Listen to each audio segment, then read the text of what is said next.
Hello, everybody, and welcome back to the Cold Hard Truth NFL podcast. I'm your host, Anish Gupta. And I'm your host, Srikar Rajendran. All right, so we're here, 2 episodes in a week, so hopefully you guys are happy about that. This is going to be our first mock draft. Now, I know it's a little bit late, and I think it's like when we upload this, it'll be like 2 days left to the draft. But with how unpredictable things have been, and obviously with a little bit of a shakeup due to the Aaron Rodgers trade, I'm actually glad we did it now because I think most of the picks will probably be finalized. We're going to only do one round. So unfortunately, teams beyond the Chiefs, the Rams, the Dolphins, the Broncos, my team, the Browns, and Srikar's team, the Niners, unfortunately won't see a pick, but we'll just go ahead and get started with round one. I've started it. So I'm going to take the odd picks. Shrik's going to do the even picks, and I think without further ado, let's kind of just get right into it. All right, I got pick one with the Carolina Panthers on the clock. Now, I think let's first throw out a couple disclaimers. One, no trades. We're going to do this one strictly no trades. So just whatever pick the team has, that's who we're going to pick at. And then another disclaimer is I think we're going to go with who we think they're going to take, not who we think they should go with. Shriek, you cool with that? Yeah, of course. That's how we've done it for example, all right? Years. Yeah. So for example, for pick one, I personally would go CJ Stroud. But I'm going to do it right now. I think the Panthers will draft Bryce Young at pick one. Look, I have him at quarterback 3. I think he's great. He's probably the most accurate. He's probably got the best footwork. Just, again, the height and the accuracy over the middle is going to be something troubling at the NFL level. But I think the Panthers are going to get their guy here. Just kind of with the news we've heard, Bryce at 1. So, should we go ahead? All right. A lot of buzz has been generating with Houston lately about what they're going to do at 2, and the buzz is that no one has a clue what they're going to do. Now, me personally, I would pick a QB, but I just don't think Houston's going to do that, actually. I think they're going to go with a defensive player to help out D'Amico Ryans in his first year. So I actually think the pick here is going to be Will Anderson. They could go Tyree Wilson as a wild card, but from what I've been seeing, like everything is moving toward, even like the betting odds are moving towards the Texans picking Levis at 12. So I think at 2, they go with a cornerstone guy who's the safer guy in contrast to Tyree Wilson. I think they'd select one or the other. But Anderson is the safest pick here. He is one of the top guys in this draft. He's a very special talent. And I think D'Amico Ryans will find his guy at a premium position here. So Will Anderson's the pick. 2 Alabama guys in the top 2. Okay. I'm not going to lie. I'm not even that thrown off by that. I think that definitely is a possibility. And yeah, we're kind of seeing odds shift and, odds always play into a part into predictions. So I'm with that. Now, this one is going to be a really interesting pick just because now in previous mocks or previous kind of like draft things that I have done, first of all, this one has been the most unpredictable thing I think I've ever prepared for with any draft that we've done in the last 3 years. And I had Jalen Carter sliding a lot, like out of the top 10 a lot in a lot of my scenarios. But if the Cardinals are at pick 3 here and I can't trade the pick, right? Their biggest need is going to be pass rush, and I just don't see them passing on Jalen Carter. So I'm going to take him here. Now, I will say this. The Cardinals have been very noisy, right? And Jalen Carter has also been very noisy. So it is a little bit of a bad pairing. But I just don't know how you pass up on a prospect like this. And I mean, yeah, at pick 3, if I can't trade it, because to be honest, if Will Anderson is gone at pick 2, I think the Cardinals should definitely consider trading down. That's what I probably would do. But since I can't trade the pick, I'll go Jalen Carter. So another thing you forgot to mention about Carter and the off-field concerns is that Monty Ossenfort is a first-time GM, and I don't think he's going to want to bring in a guy who has all these concerns in his first-ever draft pick, especially when you're picking as high as number 3. So, I mean, I don't hate the pick from a talent perspective and a need perspective, but I just don't think it's what they would do. 2 names I've been hearing a lot now, whether it's through a trade down or at number 3, Devon Witherspoon for 1 and Paris Johnson. Apparently they really like Paris Johnson too. So whether that's at 3, whether it's if they trade down, I think they're targeting both I'm of with those you. guys. I think definitely, yeah, definitely trade down to get one of those two guys. Yeah. But at three, if I'm, man, you're right. I mean, that's definitely something to consider with the whole GM thing. Yeah. I mean, yeah, if I were them, obviously Will Anderson should be at the top of my board. That would probably be where I would at, just because I know a lot of what goes on in scouting is also you consider your position that you're at. They have two separate boards that they kind of do. So, yeah, I'm just gonna go with Carter here. But you're right. There's definitely some questions about what they would do at three. But I was even man, thinking Tyree Wilson at 3, honestly. that's also a possibility. You're right, especially to kind of get rid of the whole off the field concerns. But yeah, let's go Carter at three though. All right. Let's stick with that. So, We got all pick right, four. 4, we got the Colts. I'll get this out of the way. I think they're taking a QB. I'm not believing anything else right now. I think everything is leaning towards the Colts taking a QB. And now the question comes down to Stroud, Richardson, or Levis. A lot of people have been saying Richardson at 4, even if Stroud is available. But in this mock, I'm gonna go Stroud. I'm gonna go Stroud. I mean, me personally, it's kind of like this is almost bordering on what I would do, but I think if you're the Colts, Stroud is the safest guy on the board. I don't think he's going to require a year of development like Richardson would need, and I think he would work well in a Steichen offense as well. So I think Stroud is a safe play at 4, but the Colts can secure their guy without even having to trade up, which for a guy who was being mocked at the top of the draft, I think getting him at 4 is a good move.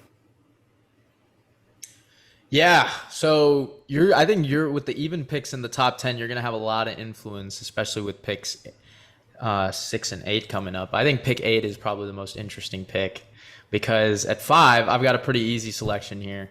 I'm gonna go. Hold on, let me find him. I'm gonna go with Tyree Wilson for Seattle. I think that he's got the most upside out of any of the edges, and I think Seattle definitely has been enticed by that. I think Tyree's been mocked a lot to Seattle, and I know Seahawks fans would be very happy with him right there. I'll ask this question: if C.J. Stroud makes it past 4, let's say the Colts go with Richardson, do you think the Seahawks would have to consider Stroud at 5? No, I think the main thing about it is that Geno's got 3 years on the deal, so like you just don't bring in a guy like that on a 3. I mean, it's funny because Seattle had signed Matt Flynn to a multi-year deal and they drafted Russell Wilson, but the thing is they drafted Russell Wilson in the 3rd round, not at pick 5. So it's just hard to spend that much draft capital on a guy when you have someone locked in for 3 years. And truth be told, as old as Geno Smith may be, he's still got a little bit room to grow in this offense, and we haven't really seen it at full strength till towards the end of the year. But I think as we go down the line, I think maybe pick 20, we could see some offensive upgrade. But yeah, go ahead with pick 6. Yeah, just one more note on pick number 5. I mean, this should be the floor for Anderson and Wilson unless something very weird happens. But at number 6, got the Lions. This pick wouldn't have been used on Devon Witherspoon if the draft was held like 3 weeks ago because he hadn't worked out at that point. So there was some concern with his health. But Witherspoon worked out. It was great. So there's really not much concern here. He's growing a lot of buzz. People got him over Gonzalez now. So I think Witherspoon is the pick here at 6. I think he could really fit into what Dan Campbell and Brad Holmes are going for. A nice fit in that defense. Obviously, they traded Okuda, so cornerback is even more of a need now. He has really good speed. He's not 6 foot. Really good speed. I am still slightly worried about the injury concerns, but I don't think the Lions would pass on him at 6 for that reason. So I think Witherspoon is the pick here. Yeah, I mean it's a little high for a corner. I mean the guys we've seen go here, Denzel Ward, Jalen Ramsey, guys like that. So if you're picking a DB this high, you want him to really hit. Obviously, the last time the Lions did that was Okuda at pick 3, and we kind of know how that turned out. But I'm with you. I think Devon Witherspoon is probably the best press corner in this class. Yeah, I guess I can confidently say that. And yeah, I think he's got all the physical tools, despite not being, as tall as you might want him to be. And yeah, the Lions, I think, definitely want to upgrade the defense a little bit more. I think they just keep improving, honestly. Cam Sutton and Devon Witherspoon in the cornerback room is definitely some good ads. And So let me move on to pick 7. Sutton is the only one that's actually locked up beyond this year too. So it would emphasize the need for young talent there. Yeah, so I'm just gonna continue it on pick 7. Again, another obvious one for me. Christian Gonzalez is the pick, cornerback out of Oregon. Look, as someone who's watched a lot of his tape, scouting for the Pac-12, yeah, he's definitely really talented. We had our moments against him when we ran our offensive plays, which was fun. But look, overall, he is a really good corner. And I think the Raiders definitely need that. The Raiders haven't really had lockdown corners lockdown DB since maybe Charles Woodson. They tried it with Nnamdi Asomugha, up and down, and then it kind of flopped, right? Casey Hayward was there for a couple years, but they just really haven't had a lockdown dude. And I'm hoping Christian Gonzalez can be that for them. Okay, pick number 8. My thoughts on that pick, I mean... This one is really interesting. I just leg you up here because I'm going to ask you the question before you make your pick. Uh-huh. You see who's available. It's not going to be a QB. I've gone back and forth with this. I really think it's a possibility. So I want them to take a QB. Go ahead.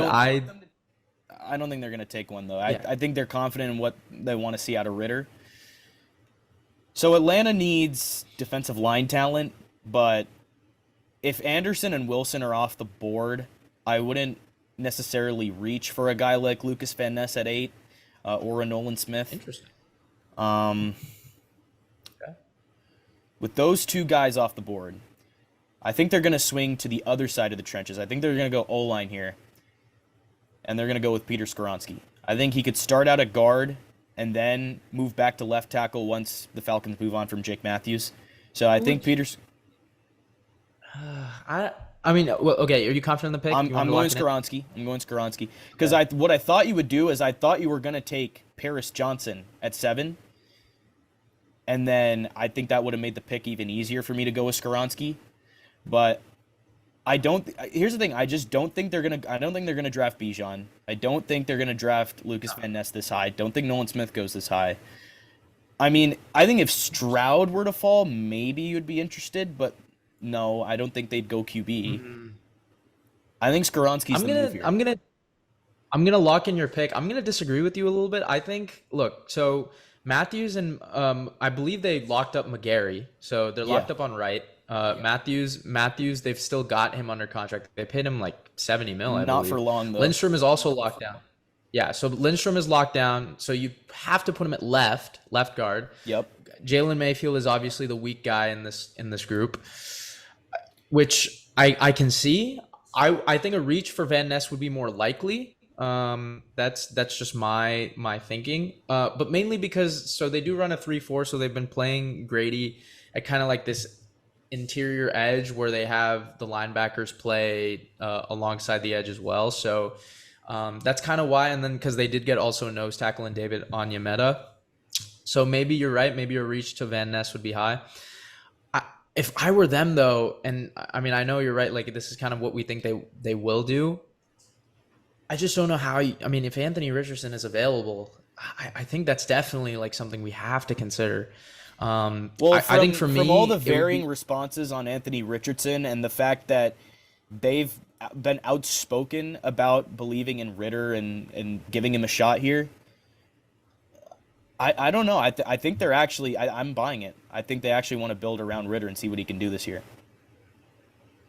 Could be. I think, yeah. I'm just kind of going off just analysis. I think Richardson would be probably he would be a perfect fit. No, I agree. In the ATL. Yeah, this one is a really interesting pick. I did not expect you to go Skoronski. Not gonna lie, I thought he was gonna be available at 9 for me to take. So yeah, the Bears are here. We've got 2 quarterbacks kind of not sliding, but available. And obviously I can't trade. So I'm just going to take what I think they would have gone. I thought they would have gone Skoronski here, but since you took him, I'm going to take the next available tackle, and that is Paris Johnson out of Ohio State. They're both really good. I would have Skoronski at 1, Paris at 2. I think Skoronski is a little bit more of a mauler, and I think he's got a better base in pass pro, so that's kind of why I have him at 1. But I think Paris Johnson is no slight to any of that talent. Now the only thing is Paris has played right, and Tevin Jenkins, they're putting it right. So that's a little bit of a shaky situation there. I know Tevin did play a little bit of left, so they could maybe move him and slide him there. But you do want some sort of anchor on the O line because, God, it was terrible. It was terrible last year. So yeah, Bears get an upgrade. Hey, Fields gets reunited with Paris Johnson. I think that works well. So number 10. Whew, a lot of ways you could go if you're the Eagles. If This one's Skoronski was on, interesting. if This one, Skoronski was on the board, maybe I'd mock that. A lot of people want Bijan here, especially with all the Derrick Henry rumors. I don't think they're going to take Bijan. I think Roseman's going to continue doing what he does best, and that's building through the trenches here. So we're going to go D-line. We're going to go Lucas Van Ness. Brandon Graham is not going to be around much longer, so you need an edge rusher for the future, especially a guy who can help out in the pass rush. I mean, Van Ness's motor is really good. Still a bit raw, but he had a great combine. He's been shooting up draft boards, and I think he's the pick here for Philly at 10. yeah, I think he bends well. I think he's got good hands, and yeah, this one, you're right. Howie's been a big trenches guy. We saw what he did with Jordan Davis last year, even though he had Hargrave and Fletcher Cox, who were both playing well. So yeah, he's not afraid to beef up, places that they're already kind of looking good at. And I believe the Eagles' next pick is 30. So, definitely wouldn't rule out a Brian Branch there or a trade up for him, because I think he would be a perfect fit in Philly's scheme. But Brian at 10, it just doesn't seem right. I think that might be a little bit of a reach. If you want to do it, I mean, it was possible for me. I think my options here were, as you said, Bijan, Brian Branch, and an edge, as you said. So I think Van Ness was the best pick at the edge here. So now I'm at pick 11. I'm kind of good with a lot of the ones you've kind of given me. I think this one's a little bit interesting though, because Anthony Richardson is available. Now I'm gonna think about it. I'm gonna weigh my options here. So I normally, most drafts I've had A Rich gone already, and I'm like, okay, I'll just take JSN here. So yeah, my two options here are A Rich and JSN. So the question is, the Titans have Malik and Ryan on the roster. I believe this is the final year of Ryan's contract. So what do I do? This is tough. I'm gonna go bold, and I'm gonna say they pass actually on A Rich, and I actually think they take JSN. Yeah, so I think they take JSN, and the reason for that is because, look, Malik's on the roster. Tannehill's still got a year left. I think the Titans don't.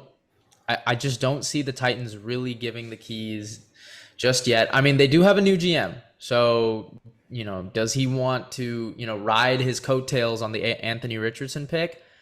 I don't know, right? I think JSN's a little bit of a safer option here. I think he would help the Titans offense a lot more. And yeah, because if you take Anthony Richardson here, you're essentially giving up on Malik Willis. Now, look, I would totally do that. I think Malik Willis doesn't really have a shot to be a long-term starter, but I think they take JSN here. I completely disagree, and here's why. I wasn't even thinking of receiver, first of all, but I would have taken Anthony Richardson because Really? even with An offense like this? no, I was actually thinking they'd address O-line before receiver because of Luan. Okay. But the reason I would have went A-Rich is because Malik Willis was a John Robinson selection. This is a new GM. He doesn't care about Malik Willis. Yeah, no, I know. So I think they would. You're I think there's a better chance to start over because they're even thinking about trading up to 3 for A-Rich. So if he's falling all the way to 11, I thought that was just a layup. So yeah, I'm very surprised. I mean, I thought Will Levis would be the only guy available for them at 11, but I guess now I'm giving you a choice. That makes my pick a lot easier. I mean, Will Levis is the betting favorite, but I think that was assuming Richardson didn't make it this far, so I'm actually going to pick Anthony Richardson here. All right. I mean, JSN would have been nice in Houston. I think they value Levis more. I think they that's value where Levis that's where more. I'm slightly torn. You know what? Hold on. Would this have been so much easier if I had picked A Rich? Yes, this would have been so much easier. I just like I thought that was just like the perfect alley oop for you to take Richardson. Texans take Levis. Wouldn't have been as hard of a decision. But I don't want Throwing you Richardson to one. slide even more. Um, Dude, this all is right, I don't know where he would go. Levis at 12. I'll stick with the betting odds, and Richardson is literally the better quarterback. Like that's my thing. They're both going to be a little bit of a project. I'm gonna stick with I think Vegas. Levis I'm is. gonna, I think, yeah, I'm gonna stick with. I would stick with it too. yeah. Um, ooh, man, do I regret the Titans passing on A Rich? I don't, as much as I thought I would. I think I That just was a don't. I just perfect don't. man. All right. Well, with the Packers, I'm going to go quick here. I think Jordan Addison is the easy pick. I think that's where they go at 13. I think that's where they would have gone at 15.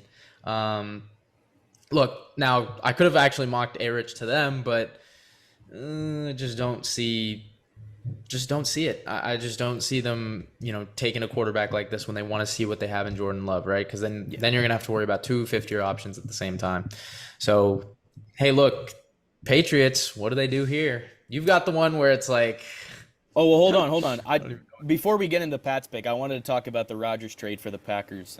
Because since we're recording this on the day that Rodgers did get traded, I did have some thoughts on it. So the full details here, just be real quick.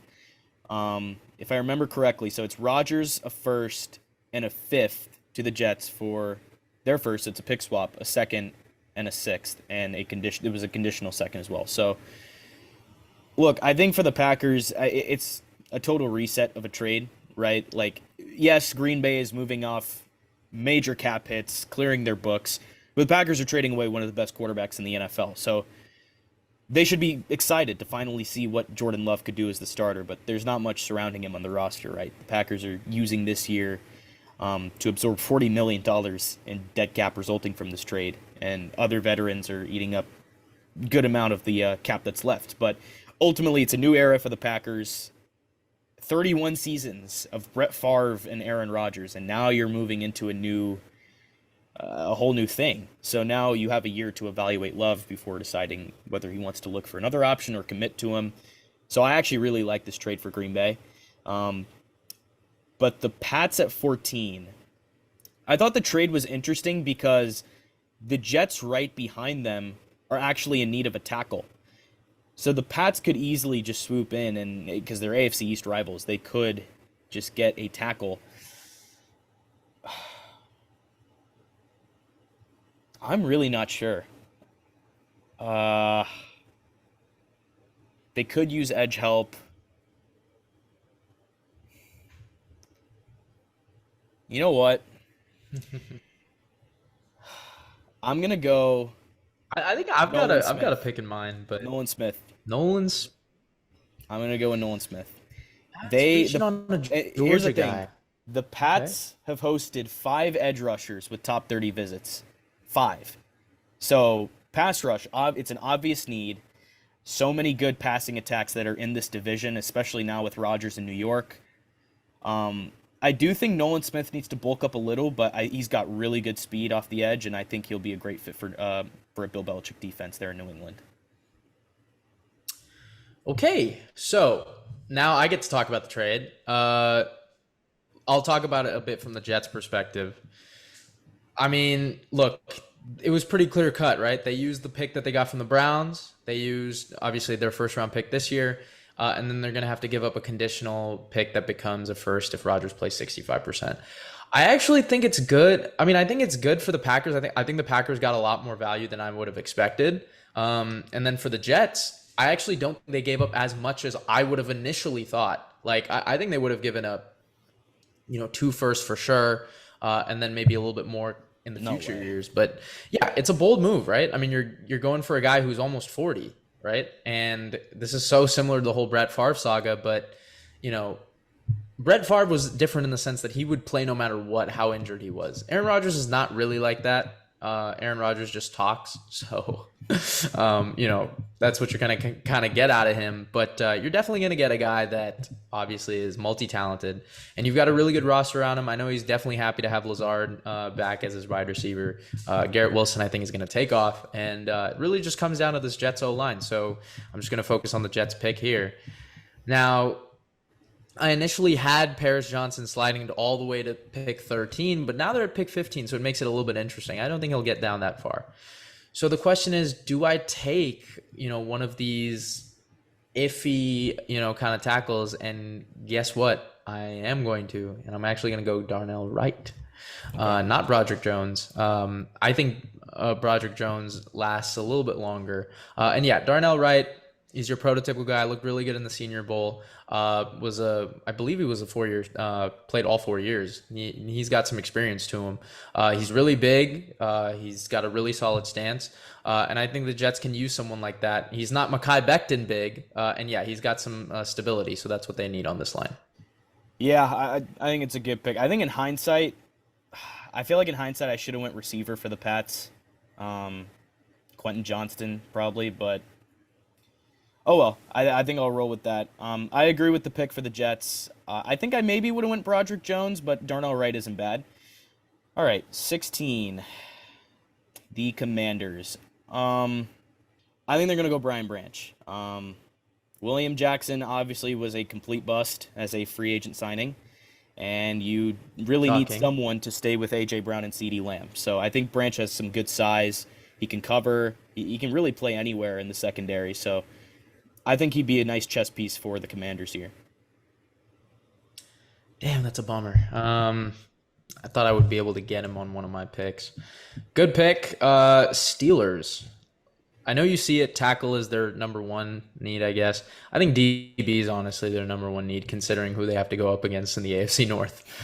So I've got a handful of corners available to me. Now, Joey Porter is screaming to me. Honestly, I probably don't think he's the best overall one out of these.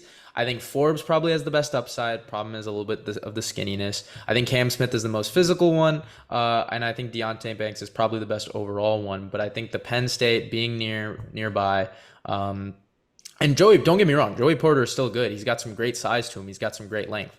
So I think they're gonna go Joey Porter here. Yeah, I completely agree. They did sign Patrick Peterson. Someone's He's sliding. obviously, yeah, someone is sliding. And at 18 here, this Did pick we was finally mocked get a him off? lot. This pick was mocked a lot. No, it's not going to be A-Rich. Okay, we'll get that out the way. I thought you were talking about someone else, but I just saw Anthony Richardson there. At 18, I think the Lions are going to take Bijan Robinson.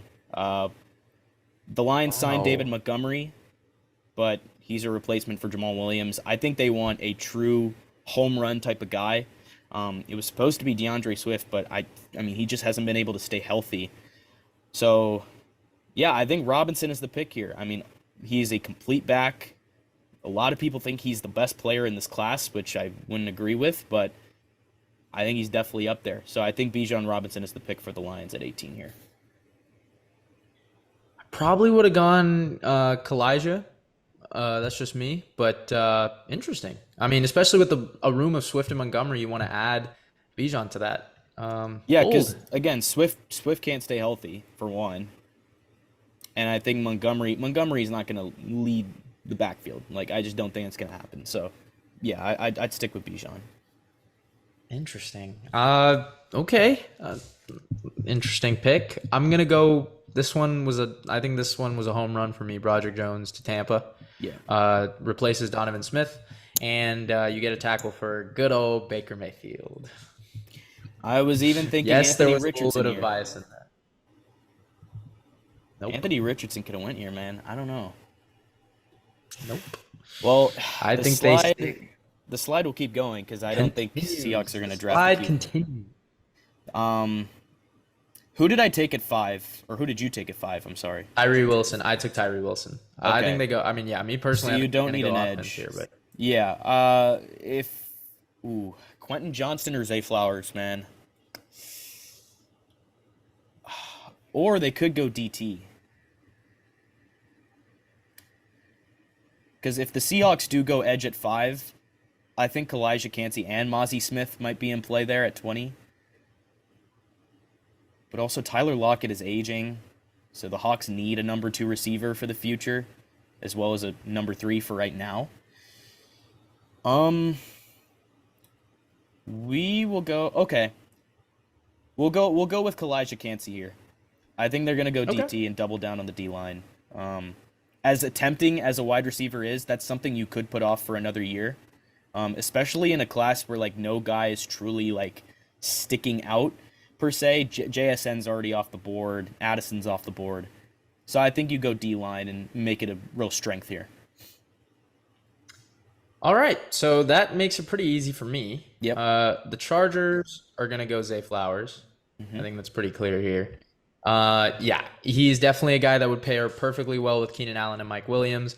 We obviously know how bad, or how many times everybody has linked a wide receiver to the Chargers.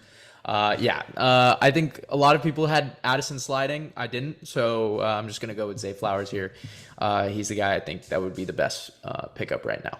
Okay, well, that pick makes my job a lot easier as well because I'm going to go with Quentin Johnston. The Ravens have really struggled on offense. They just don't, well, from the receiver position specifically. So you need to find a viable guy for Lamar Jackson despite the Odell signing.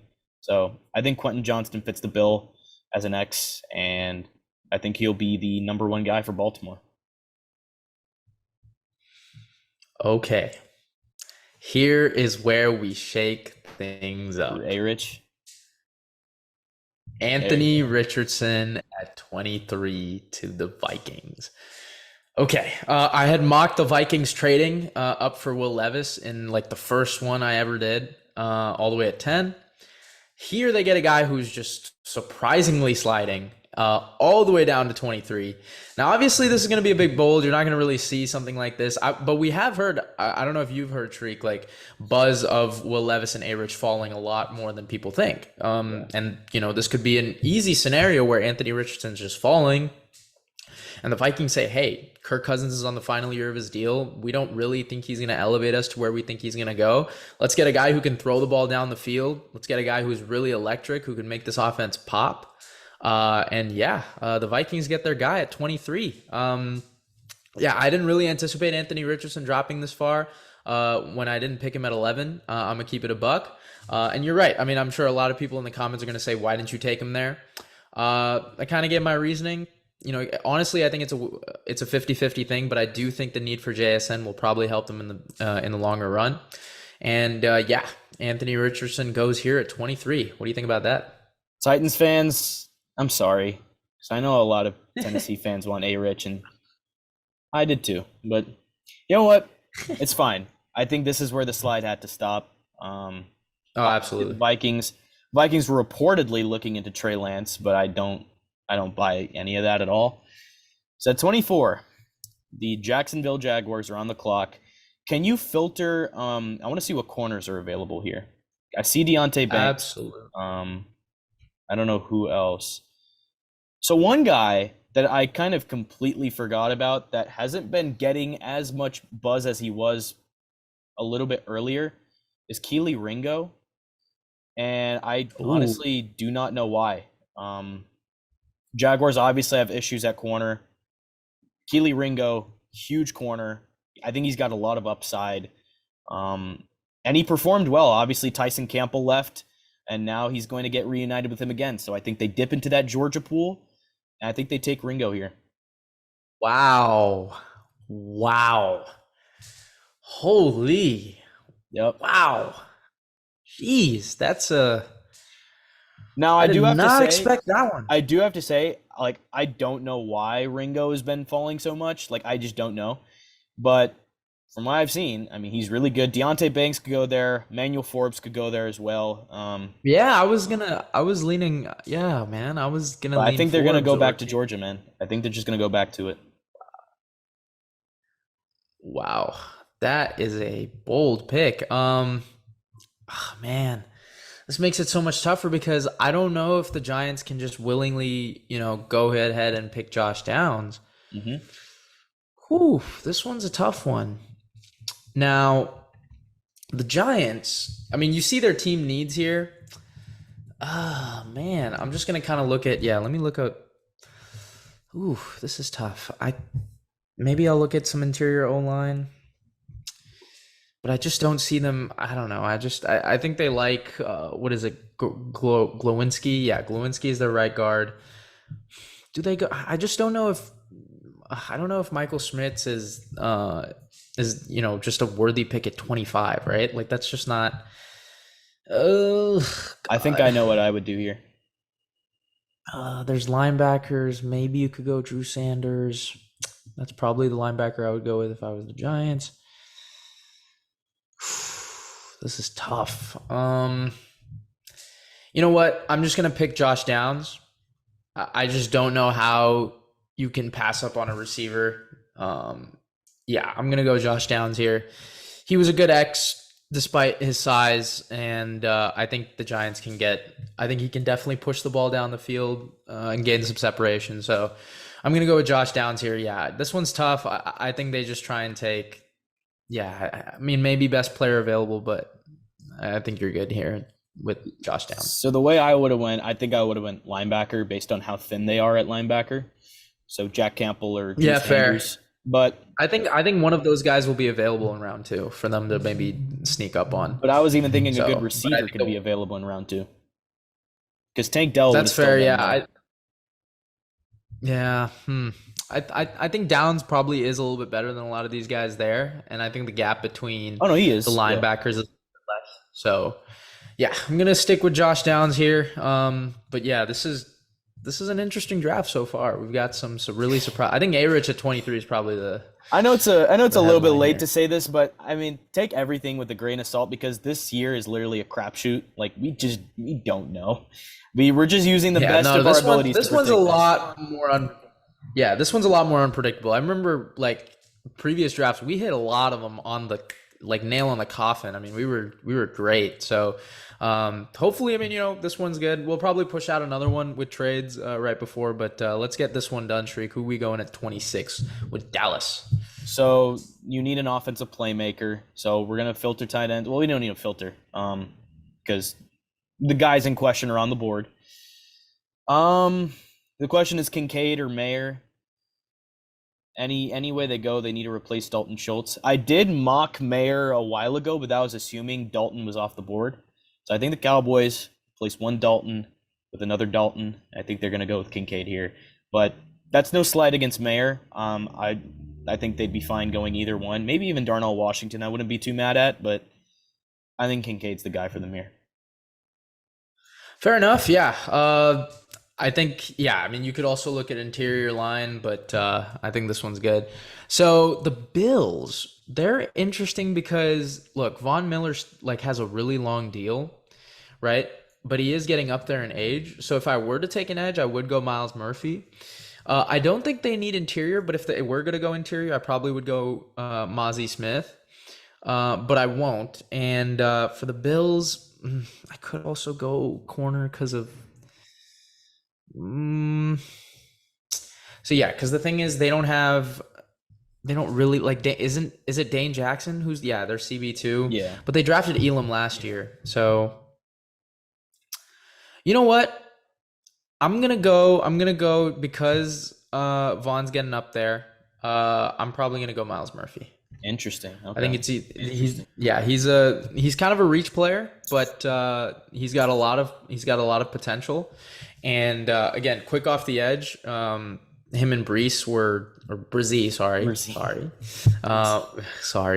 we're both really great duo in Clemson, and I think the Bills definitely want to have somebody that when Von Miller gets up in age, or if anything were to happen to him, good depth there.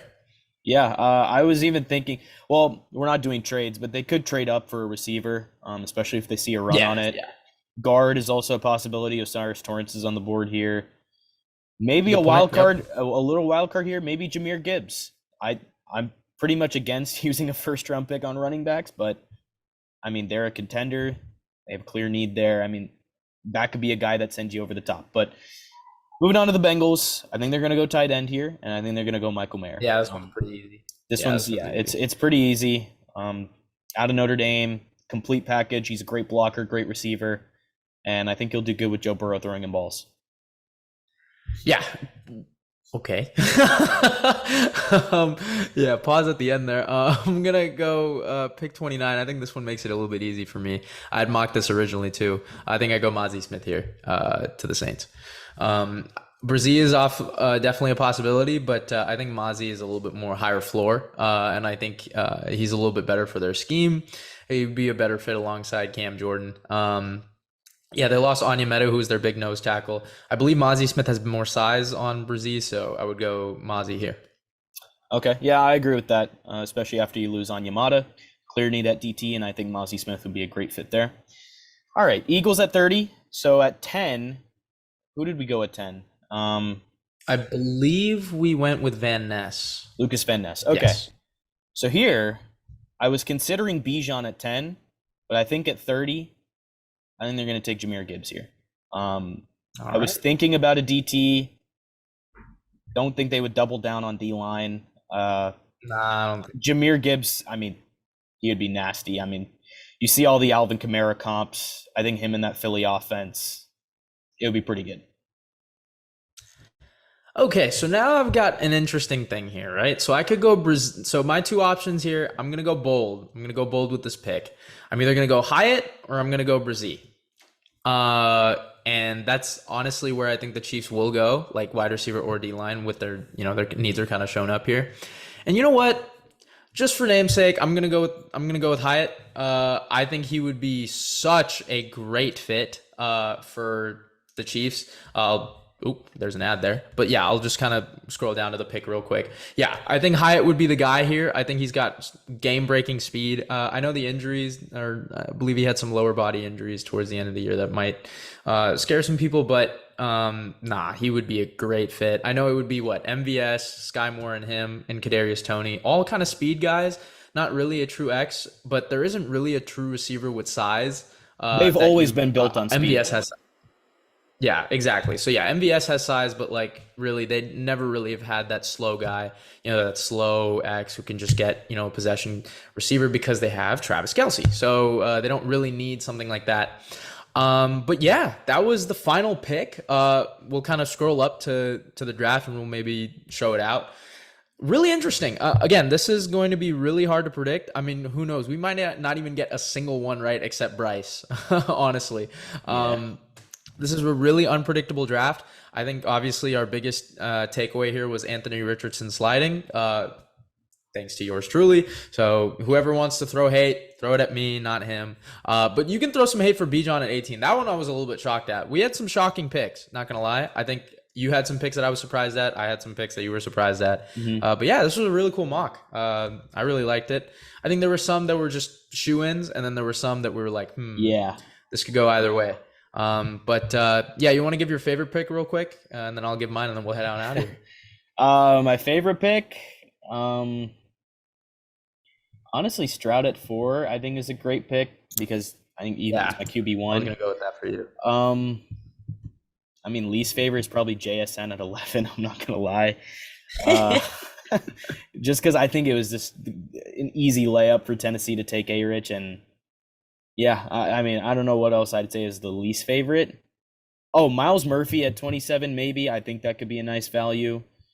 I was a little thrown off by it at first, but I think it works. But otherwise, I mean, it's a mock draft. You never know what's going to be right and wrong, and especially this year. So I think we had a good crack at it. Yeah, I think my favorite would probably be, just on value, the one that I made, I would probably go Zay at 21 or A-Rich at 23, to be honest, for Minnesota.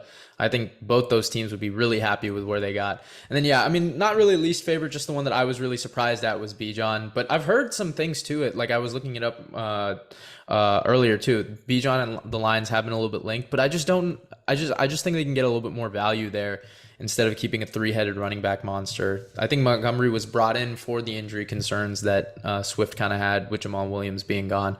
But man, definitely a lot of players here that I think we can all expect to be some first rounders. Some that we maybe might have reached on and picked that wouldn't go. I mean, Hyatt, maybe Gibbs doesn't fall in there. Obviously Ringo, who's been kind of sliding. So, we'll see. But man, overall, really solid draft. Let us know what you guys think in the comments. Thank you guys so much for watching. We've been the Cold Hard Truth NFL podcast. We will see you guys next time.